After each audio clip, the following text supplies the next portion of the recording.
Salut YouTube, j'espère que tu vas bien. Aujourd'hui on parle Saint-Valentin et reste bien jusqu'à la fin ou restez bien car je vais vous montrer à quel point ça peut être néfaste.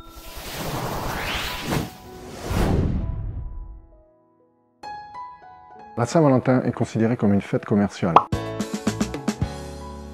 C'est ce qui arrange bien les célibataires. D'ailleurs, on nous force à manger du chocolat sans raison valable. Ce jour-là, on a le droit. Pas engueulé par ta femme. Et quand tu es au resto, t'as oublié que c'était la Saint-Valentin. Tu vas au restaurant ce jour-là, tout seul, tranquille, peinard. Et tu vois tout le monde partout qui te regarde avec un regard plein de compassion, la larme à l'œil. Et là, tu comprends, tu te sens très con.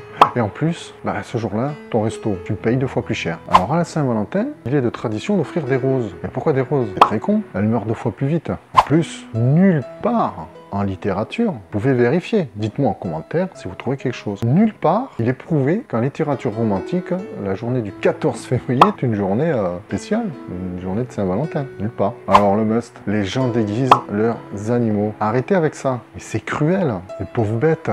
Ça ressemble à rien. Une des pires situations, je sais pas si ça vous est arrivé, mais vous pouvez également le noter en commentaire, ça c'est terrible. Quand vous avez une ou un admirateur secret qui se dévoile. Alors vous recevez un SMS ou un bouquet de fleurs ou une boîte de chocolat ou quoi que ce soit et vous avez l'air con, vous vous sentez idiot là. Vous recevez quelque chose, c'est pas de votre faute, mais alors pour mettre la 3e guerre mondiale à la maison, il n'y a pas mieux. Et ça ressemble à quoi ces chocolats? Alors vous le mettez debout, c'est en forme de cœur, mais quand vous l'inversez, c'est en forme de fesses. Et entre nous, les seules fesses que vous voulez manger sont pas en chocolat. Hein. Quand tu es tout seul, tu es obligé d'inventer des excuses. Des excuses à la con. Terrible. Et les cartes de vœux. Mais c'est n'importe quoi les cartes de vœux. Des musiques. Excusez-moi l'expression, hein. À chier. Et il faudrait qu'ils arrêtent de faire des rimes avec love. Il y a peut-être d'autres choses à faire, je ne sais pas. Dans la littérature française, dans l'écriture, peut-être se développer un peu, se diversifier. Love.